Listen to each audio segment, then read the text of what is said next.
Good evening, everyone. Thank you so much for coming and spending a bit of time with us, taking the time out of your evening. It's really lovely to have you all. And as you can see from the title, this webinar is going to be all about spring term and some study skills to help your child or children getting through their GCSEs and their A levels. So a little bit about me, first of all, for anyone who doesn't know me, my name is Sarah. I am originally an English literature graduate. I grew up in Aberdeen, but I went to the University of Glasgow and I did my undergrad in English literature and theatre, but I also studied Scottish literature. And then halfway through my degree, the pandemic hit, and then so much television watching made me decide that I wanted to become an actor. And so when I finished my undergrad, I then went and did my postgraduate degree in acting at East 15 Acting School down here in London, where I graduated in 2022. Since then, I have been working as an actor, but I now also work for Snaprovise, which is awesome because I'm from a family from teachers, and I'm really passionate about education.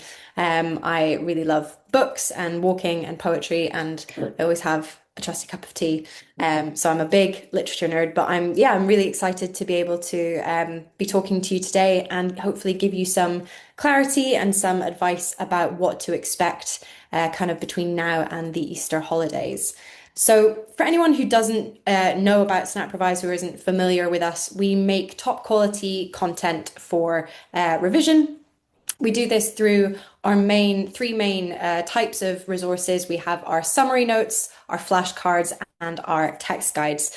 So the summary notes, they break down the subject by exam specification. They go into a lot of detail, going into every single topic. Excuse me. Our flashcards, they're more of a sort of active revision tool rather than passive. Sometimes flashcards can just be a kind of make them and you're done type of activity, but our ones are a lot more, they are made to encourage recall and memory development rather than just regurgitating the information. And we also have our text guides, which give highly detailed analysis and summaries of all of the all of your English texts. They also include example essays, which are great because it means that students can see how to take that knowledge of their text and turn it into actual marks in the exam. And we're really excited because we have just launched our 2026 GCSE and IGCSE predicted papers. So these are papers which are written by subject experts, and they reflect the most important and likely content to come up in this year's exams. So our papers, they reflect the current exam board trends and the current question styles, so that students can kind of turn their preparation into performance in the exam. And it means that they can go in feeling confident about what's likely to come up and in their understanding of what's going to be asked of them. So if this is of interest to you, then you can head to our website, snaprovise.co.uk. You can access these resources for a monthly fee. And there's lots more information on there as well. We have some articles, we have topic summaries, and yeah, everything is all in the one place, which is really fab. So getting on to our session today. What we're going to do, we're going to split everything into two sections. So the first section of the webinar is going to be all about emotional and psychological landscape of the spring term. We're going to talk a bit about what the focus of this spring term is going to be. Going to talk all about that post-mock dip and why tiredness at this stage is completely normal. We'll talk a bit about motivation and stress and how to support progress while you're at home. And then in the second half of the webinar, we're talking all about a practical game plan between now and Easter. So what actually matters, what effective revision looks like at this stage, how you can help with a routine and a structure, creating a realistic weekly revision rhythm, and also some common mistakes for both students and parents to avoid in the spring term. And then we'll be ending with a Q&A. So we have the Q&A function of this Zoom open, so please feel free to use that. And if you can't quite work out how to use the Q&A, then feel free just to pop any questions in the chat. You don't have to wait till the end as well. You can pop them in anytime, whenever you think of them. And then when we get to the end, I will do my best to answer them. So, without further ado, let's get cracking. So, the spring term focus. The spring term really acts as a bridge between learning new content and preparation for the final exam. The first few months of the year are all about taking stock and planning ahead, knowing that there is this certain goal of the final exam in mind. So, mock exams have been sat and results are being discussed.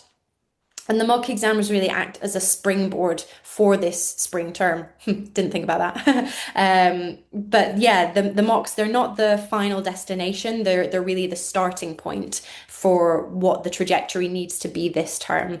And this term, it's all about maintaining a momentum so that things don't sort of grind to a halt. And yeah, taking on mock feedback in the coming weeks and finishing up any sort of non-exam assessments will be happening in class time and finalising any coursework that needs to be done. But what does that look like in terms of this whole spring term? So this is a rough average of a calendar, what a student might experience between January and April. So January, obviously, it's all about the post-Christmas sort of getting back into the swing of things and starting mock exams and learning some new content in their coursework. February, you'll be finishing up the mock exams, continuing with coursework.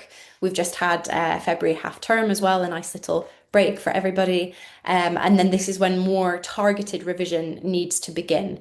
And then in March, we start taking on the mock exam feedback. There's likely going to be a parents' evening after the mock exams are finished. You may have already experienced that. And this is a great opportunity for students and parents and teachers to talk about what went well during the mock exams and what little changes, if any, need to be made moving forward, thinking ahead to the final exam. And then when we get to April, we obviously have the Easter holidays. There will probably be some coursework deadlines, the end of all of the coursework. Some subject-specific content will all be finalised so that students have learnt everything that they need to before their final exam. And preparation for this final exam begins with exams starting at the beginning of May.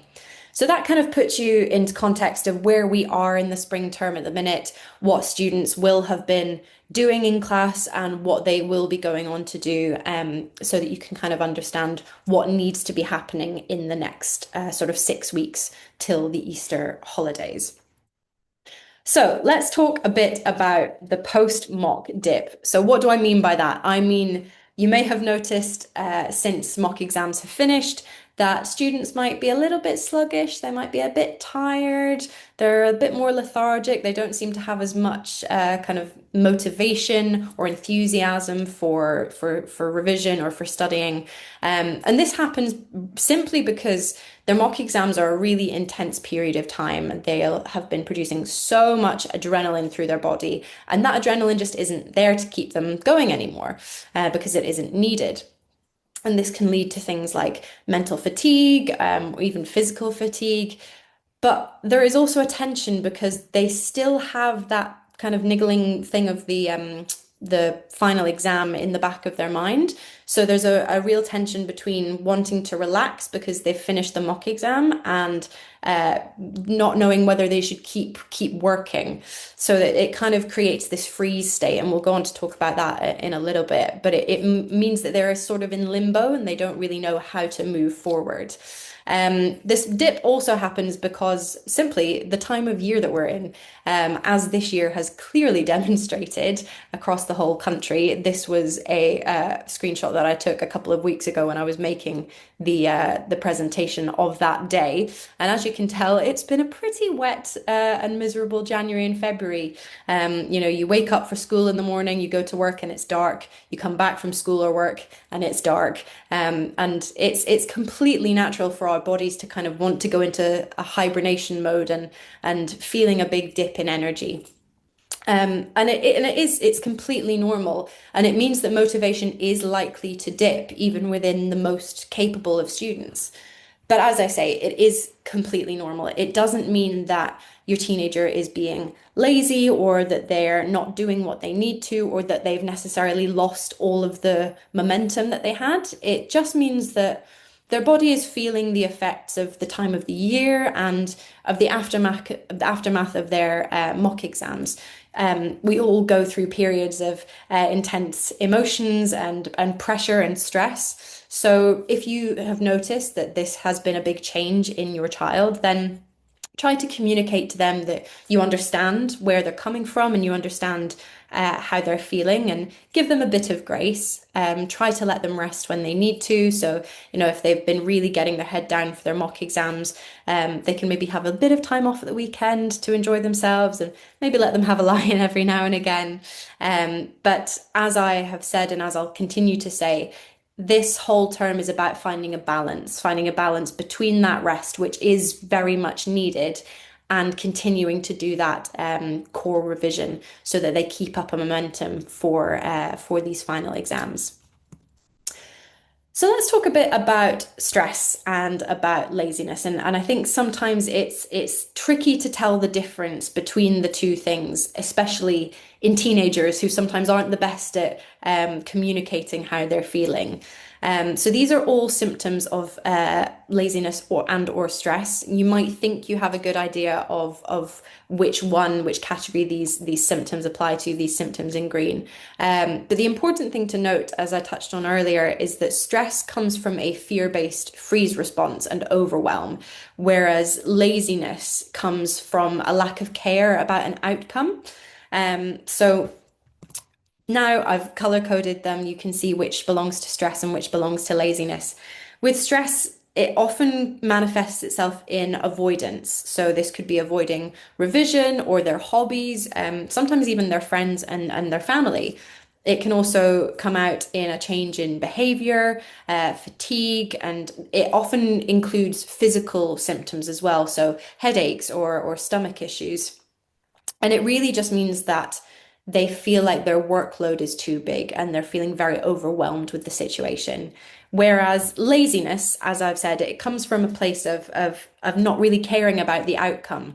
So instead it manifests in not really doing anything, a lack of desire, or sort of an indifference to what's going on and to what happens, and procrastination, so kind of doing anything and everything to avoid studying. So it can be really difficult to tell the difference between these two, but it's really crucial to try and identify that, because I think that's where a lot of tension can sometimes arise between parents and students. If parents have one view and students have another, and that's where this tension can become. So first of all, if you're noticing these changes in your child, try to talk to them, remind them that it's completely okay for them to feel overwhelmed and stressed, and try to de-escalate the situation. They still have a lot of time before their final exam, and that's why mock exams happen when they do, so that any changes that need to happen are flagged. With this, it's all about connection first, and correction coming later, because when you try to make these corrections and maybe teenagers aren't in the right place to listen, or they're not really necessarily going to agree with you, it's going to create even more tension. So make that connection first, and then any changes can be made later. So if you believe and they can admit that it is laziness, structure is going to be your saving grace. So begin with really slow, small tasks. This is the thing that's going to help them get back into the kind of rhythm of revision. So you can begin with a daily warm up, so a really low effort task. You can also use the 5-minute rule, which is committing to revising for just 5 minutes, which might sound very small and not really enough, but sometimes it's just the struggle to get started that students find difficult. Whereas once they're actually going and once they're on a roll, they can just keep that momentum going. So even just setting a 5-minute timer, maybe once an hour, will be able to help them get into this rhythm. Whereas if it's stress and that they're feeling overwhelmed and they can confide that in you, then it's all about reducing the scale. It's about kind of you can't eat an elephant all at once. You have to take it one bite at a time, that sort of mindset. So bunching their revision into smaller sections, deciding what is a priority and what can be left for a different time, and focusing on one topic at a time as well. Sometimes students get really overwhelmed with the amount that they feel they have to revise. So starting with one specific point is always going to help them moving forward. So hopefully that you can see that. Oh, excuse me. You can see how there might be differences, and it might be unclear whether it's stress or whether it's laziness. But hopefully that gives you some clarity and maybe some techniques and some ways that you can talk to them and hopefully move forward if they are in a bit of a funk. Either way, really. So, supporting progress at home. So some of these points come from my dad, actually, who was he was a teacher for 40 years. So he has seen it all, and he gave me some really good insight into how he found was best to kind of navigate supporting me while I was going through my GCSE and A level equivalents.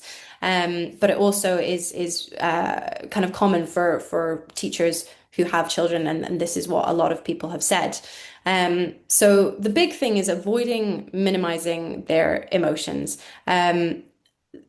Students find this a really tricky time, and their worries are valid because it is an important step in their life, and it might seem small in the scale of their entire lives, but to them it can be kind of all encompassing.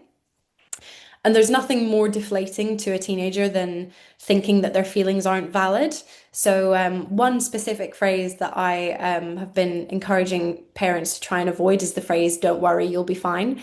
And we're all guilty of saying this and using this phrase. And it really does come from a place of good intentions. But as I've said, your teenager does have a very valid worry. So instead, what you can try saying is, "I hear you and I hear that you're worried, and it's completely natural."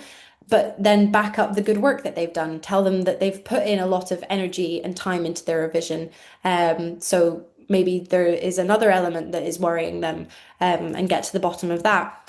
You can also just cheer them on and say, you've worked so hard, and whatever happens, we'll be here to support you. I think often, and speaking from experience as well, there is a real worry about what parents are going to think at the end of the exams, and because we put a lot of thought into how our parents view us and view our journey through school. And so just hearing that no matter what the result, you'll be there to support your child through that can be a really like empowering thing, both for you as a parent and for the child. And there can be tension. I remember there being a slight amount of tension in my family as well. And there might be a thing about giving students space, but you can also take time for yourselves as well. And once everyone has cooled down, you can reflect and try to speak to your child about how they're feeling again once they've had that space. It's important to remember that their revision isn't about you. And sometimes you do just have to let your child do their thing. And as I've said, just making sure that they understand that once the results come through, you'll be there to support them. But ultimately, you can't sit the exam for them. And so you can't really do the revision for them as well. So it's just about letting them have some free rein. So moving into the second section of the webinar, just give me 1 second. So, what actually matters between now and Easter holidays? So, the first point is a realistic revision structure for the next 6 weeks. And when I say realistic, what is realistic for you and your family might be completely different to another family. So, really, it's about maintaining a balance of personal life and normality, and keep maintaining that momentum for revision, continuing with their studies. But the other big shift now that needs to start happening is thinking about exam strategy and making the exam work for them. Often this is where even the most capable of students will lose marks because they have all of the knowledge, but they just don't have the time management or the understanding of the questions or knowledge of how to make that exam work for them. So this is a big part of what needs to be happening between now and the Easter holidays and before the final exam is starting to think about that exam strategy. And this final point, it's all about direction, not perfection. Sometimes it's easy to fixate on getting it all right and feeling like, yes, I'm doing the right thing. But there is still time to make mistakes, and instead it's using this time to learn about how they revise, what circumstances work best for them, what works best for you as a family, and learning how to learn is a big thing as well between now and Easter. So, what does effective revision look like at this point? So, as I've already touched on, you're shifting from knowledge building to an exam focus. This is how they can translate their knowledge into marks and really do that effectively.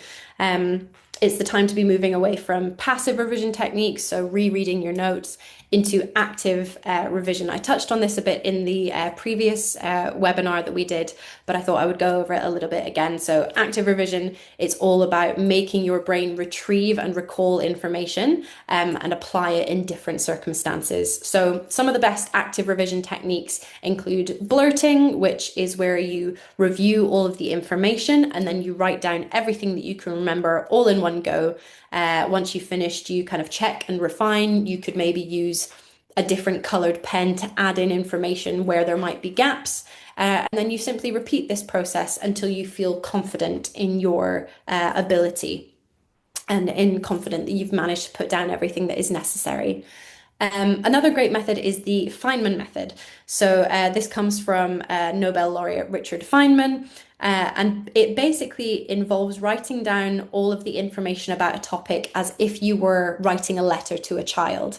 It's all about simplifying language and identifying that sometimes we use jargon when we don't actually have a core or deep understanding of a subject. So you write the topic at the top of the paper, and then you write a letter to a child explaining the topic. And if you can't think of simple language, then you stop and you go back and look at the topic, you revise, and then you go back and do this again. It's also something that you could do, if you have younger siblings at home and you want to do that face to face. It can be a really good way of students assessing, okay, do I have a core understanding of what needs to happen in this subject, and making those changes from there. Another great method is the Pomodoro method, which I did touch on in the previous webinar. It's where you break your revision into much smaller, manageable chunks, and it's ultimately a lot more effective than being chained to your desk for hours. So you do 25 minutes of one specific task, and then you have a 5-minute break, and then you repeat this process 3 times before having a longer break of 30 minutes. And as I say, it means that you're less likely to get distracted, you're less likely to get bored, and you're more likely to retain the information as well. Other great active revision techniques are making mind maps and flashcards, anything that is tactile and tangible, and past papers as well. At the end of this session, I will be talking a bit about what our next parent webinar is going to be. So just stay tuned, and we'll be talking a bit more about that at the end. Also, effective revision, as I've said, is all about exam strategy. So one of the ways that you can do this is with the past papers and their marking scheme. Past papers are great because you can see what sort of language is used, how the questions are formatted, what kind of questions keep coming up. And the marking scheme is a gold mine. I say this to students all the time. You should really be spending some time looking at the mark scheme because it literally explains how to get the most out of the exam and what those examiners will be looking for each and every question. So really, I always really encourage students to be looking at the mark scheme. As well as this, practicing in exam conditions. So you don't have to do the whole paper. As we get closer and closer to the final exam, it's likely that students will be doing past papers in school time as well. But getting used to not looking at textbooks or notes for your answers, and developing your time management skills outside of an exam hall will only help in the long run as well. And as I've mentioned, predicted papers is one of the best ways to revise. It gets you used to every aspect of the exam, but they're designed to specifically prepare students for which subjects are likely to come up this year. So products like our new range of predicted papers are a great addition to your child's revision schedule because they're going to be steering them in the right way for both content and strategy. And finally, effective revision at this point is also about learning how to establish that school and life balance. This is quite a long term, which means that it's crucial that students learn how to pace their revision so that they avoid burnout before the Easter holidays or to the final exams in May. You don't want to be pushing everything into this term and have nothing left in the tank for the final exam. So on the contrast, I know I've spoken about the difference between stress and laziness, and if students are simply not really putting in enough effort. But on the flip side of that, students can also really put themselves under pressure and kind of go like gung-ho straight into this. So sometimes it can be great for you as a parent to remind them to slow down and to take a breather so that they ultimately end up doing better and more effective revision in the long run as well. So, routine and structure. I've talked a little bit about your revision structure, schedules, routines, and I thought it would be interesting just to have a little bit about why our brains love structure and why structure can really help, especially when teenagers are revising. And it really comes down to our brain chemistry and the fact that consistency as we go about our day-to-day lives allows us to preserve energy levels for other tasks. It really gives us a sense of normality when things might be a bit more up in the air. And it increases our sense of safety. So it really just means having a structure to your revision and having a routine in your week means that it's one less thing to worry about for both students and you as a parent as well. So what does an efficient and effective study schedule look like at this point? This is a really great example of a weekly revision planner. This is one that I use all the time. I think it's phenomenal because there are lots of breaks. Breaks are so much better for concentration and effective revision. It can be tempting to want to chain yourself or chain your child to their desk. But breaks are going to really help them when it comes to feeling a bit more rested and more energized and motivated. Keeping the things that they love doing, for example, sports or clubs, it helps to keep their motivation up and maintain that normalcy, as well as spreading out the topics. This avoids boredom and it means that they're less likely to procrastinate as well if they know that they can switch up which topics and subjects they're going to be revising. Another way to make your study schedule effective for your child is to really personalize it. Your child is completely unique and their timetables don't always have to be a one size fits all scenario. So, talking to your child about when they maybe want to revise, if they're someone who revises better in the morning rather than at night, thinking about that and adopting those changes. Being really specific as well, knowing what you're doing the week before and blocking out specific times for active tasks. So for example, between 6 and 7 on a Monday, you're going to read chapter 3 of this textbook. Or between 4 and 5 on a Sunday, you're going to practice circuit board exam style questions. Knowing exactly what and when means that you could go in and you don't have to spend a bit of time thinking, okay, well, what am I going to revise today and going through all of your notes. But the main thing with an effective study schedule is consistency. It means that students are less likely to break away and they're more likely to stay focused but it also increases their probability of retaining all of that information and improving their long-term memory, which when their exams are still quite a long way away is important, because we don't want to be forgetting a lot of information before, if you study something this week and then you don't look at it again the week before the exam, you're probably going to have forgotten a lot of that information. So as a parent, it can be really great to talk to your child about why it's important for them to structure their revision rather than going in kind of blasé or day by day, and reminding them of why a variety within that schedule is important for them as well, because it's going to help them stay motivated, and ultimately increase their likelihood of doing more effective revision. So let's talk a little bit about re-establishing your routine after a holiday.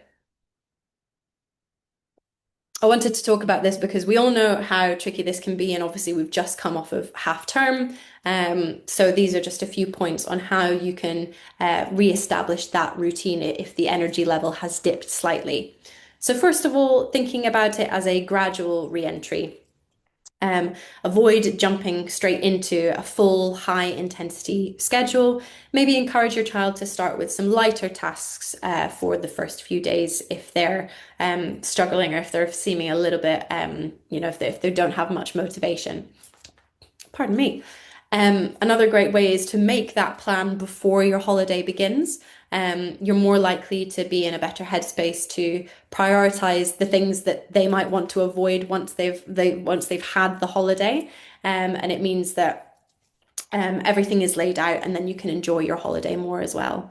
Decluttering spaces, so having a big tidy together. Don't make sure that everybody is involved in this tidy, so that you and your child can help to create a calm and organized environment that really supports that productivity. Reducing distractions as well. It's something that I know everyone battles with nowadays, is the constant buzzing of your phone. So making sure that before students are revising, they're putting their phone on silent, or they're putting it in a different room or on do not disturb, so that they're less likely to get distracted during their revision sessions. Setting clear goals, so making sure that goals are small, maybe there's daily achievable goals or weekly achievable goals, and putting them into perspective as well. And finally, finding motivation. It can be tricky after you've had a holiday, after you've relaxed, to find that motivation to get going again. So maybe this is when you could suggest group study sessions, studying with others so that they can keep themselves accountable. Or maybe it needs to come down to a reward scheme. So if they commit to their revision timetable for the week, maybe they can get a coffee at the weekend, or go to the cinema, or go to that football match or something like that. Um, so yeah, these are just a few little tips and tricks that might help if you're noticing that there is a kind of slump after the holiday, and going ahead and thinking about your Easter holiday as well, which is a bit longer. There's a bit more time for students to kind of become a bit more relaxed and to lose that focus or that motivation for their revision. So these are a great way to combat that as well. So thinking about creating a realistic weekly revision rhythm. And again, I've spoken about this before, but maintaining normalcy. It's really important that both you and your child don't feel as though their studies are disturbing the kind of natural and usual rhythm of your week, because this will only add to the sense of apprehension and sort of uncertainty and unease. Because as I've spoken about, our brains love routine and schedule and structure. So when this changes, it does create a sort of apprehension. So thinking about what can you rearrange and what does have to stay the same. And again, this will be entirely unique to your family. So having a conversation with your child about what things that they need to keep, what can maybe be shifted around, and how to make their revision as effective as possible within the time that they have. And what needs to be changed or what needs to stay the same to accommodate that. As well as this, having a good study space. Is your child's designated study space going to be quiet at the times that you have allocated for their study? Having a specific space as well just for studying means that your brain will adapt to kind of study mode faster as well. I'm guilty of this, of just kind of sitting doing work on my bed, whereas I have a desk in the other corner of my room, which is exactly built to work. So making sure that this study space is going to be helpful for them. And I would also say encourage them to do a sort of reset of their study space once a week. It could be on a Sunday afternoon before they start school on Monday.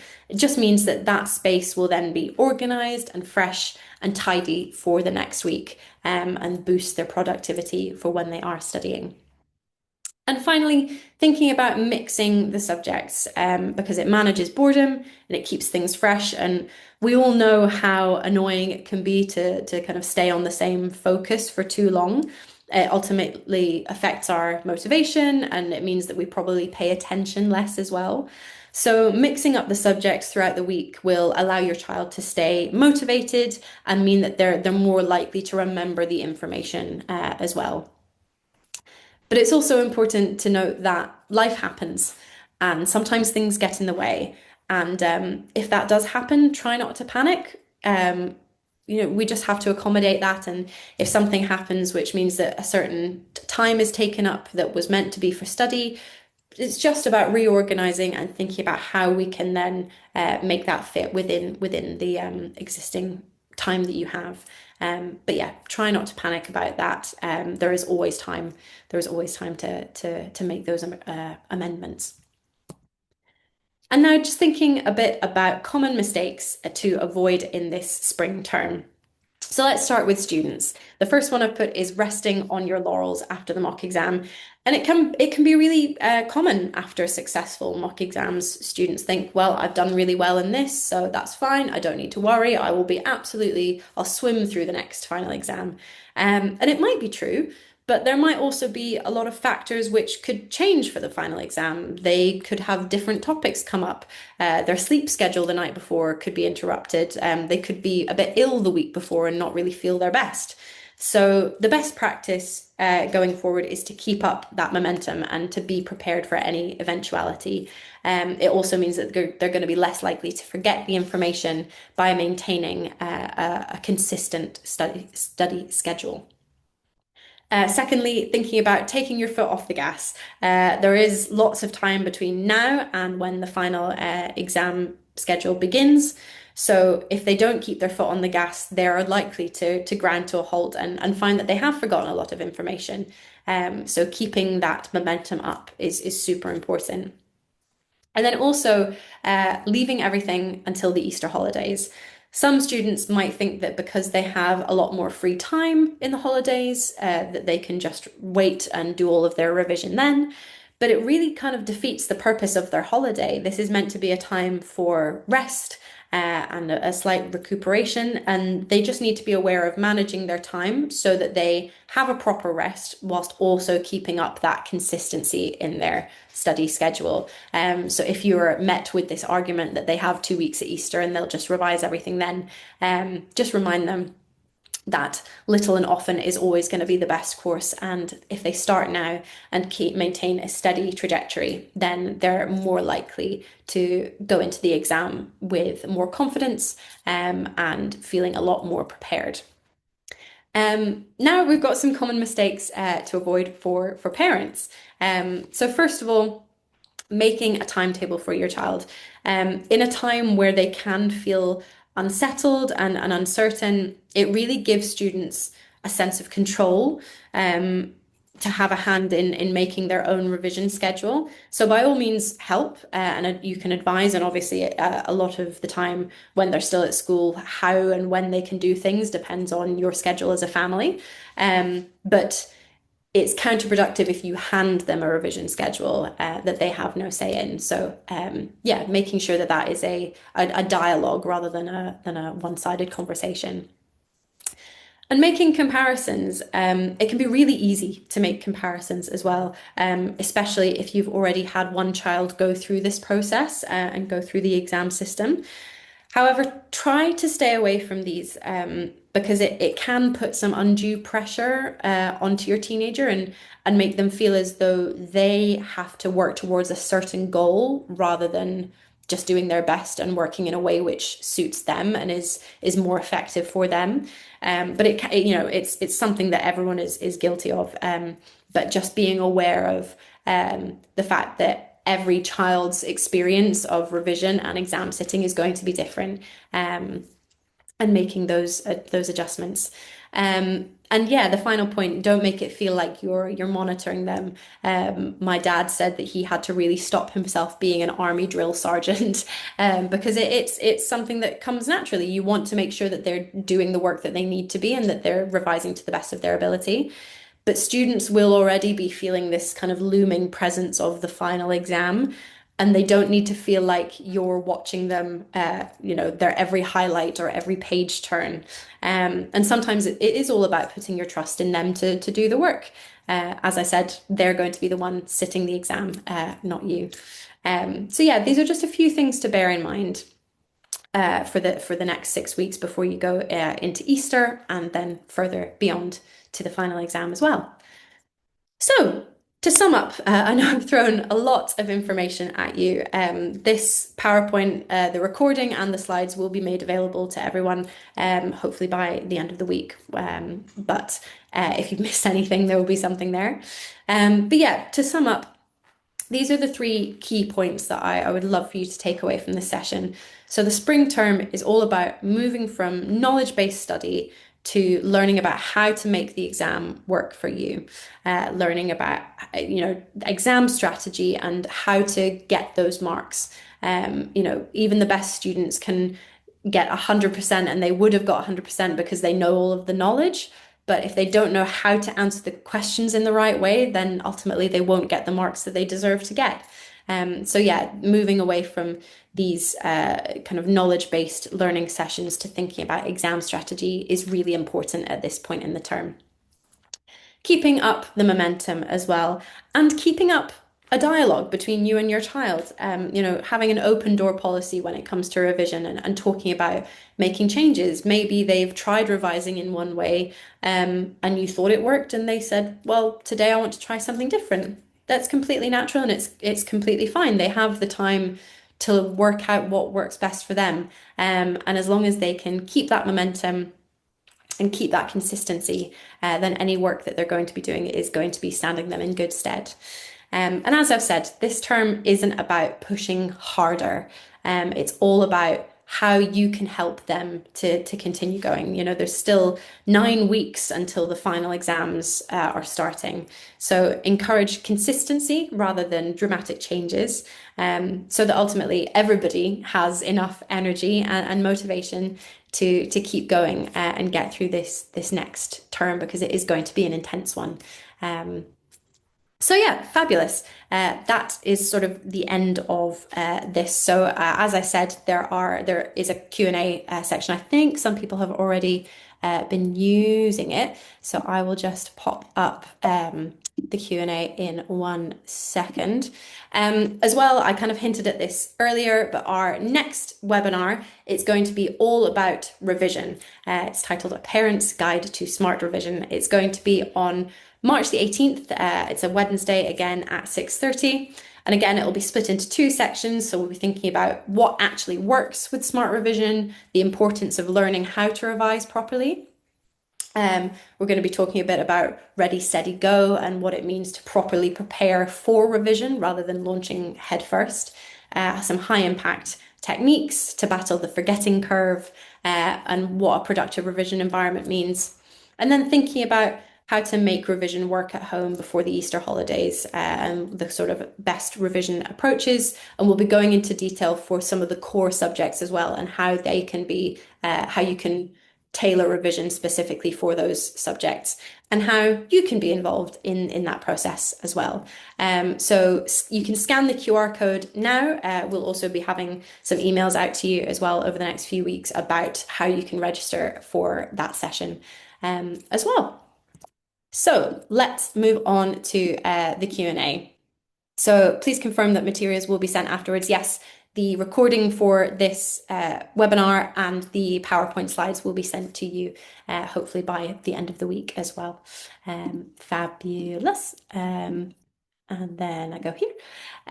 Do you have an online printable version of the revision timetable available? Not that I'm aware of. There you'll be able to see that specific revision timetable in the PowerPoint slides that will be sent to you, however.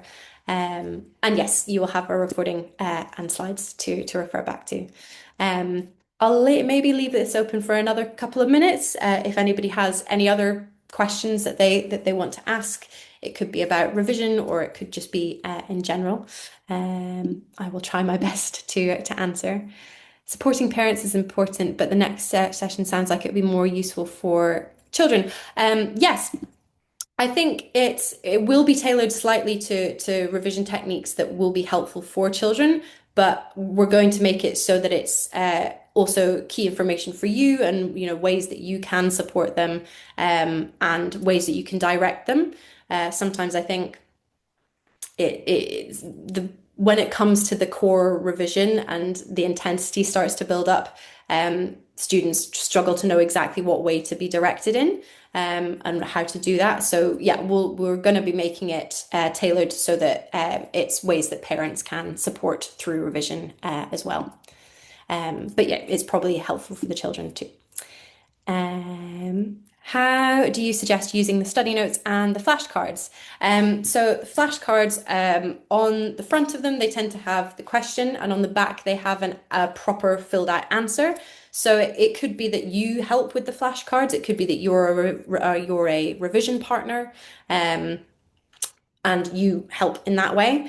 And the study notes are really good. You can go in and underline. I was about to say divvied, that's a really Scottish expression. They're divided up into exam specification. So, if there's if from the mock exams, there is a specific topic or section of a subject that your child is struggling with, you can then help them and point them in that direction in the study notes. And it means that they can have a much more targeted revision session as well.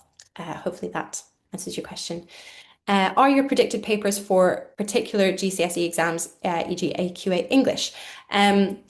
So the predicted papers should be for across all of the exam boards. There's more information about that on the website, but we try to make them sort of exam board agnostic. But there'll be specific information about that in each of the bundles and on the website as well. Can we have access to previous webinars? The recording from last month's webinar is on YouTube, and there will also be other information about that in due course as well. And for every webinar that we're going to be doing in future, you'll always have access to those slides as well. Do the new science study notes vary much from the older versions?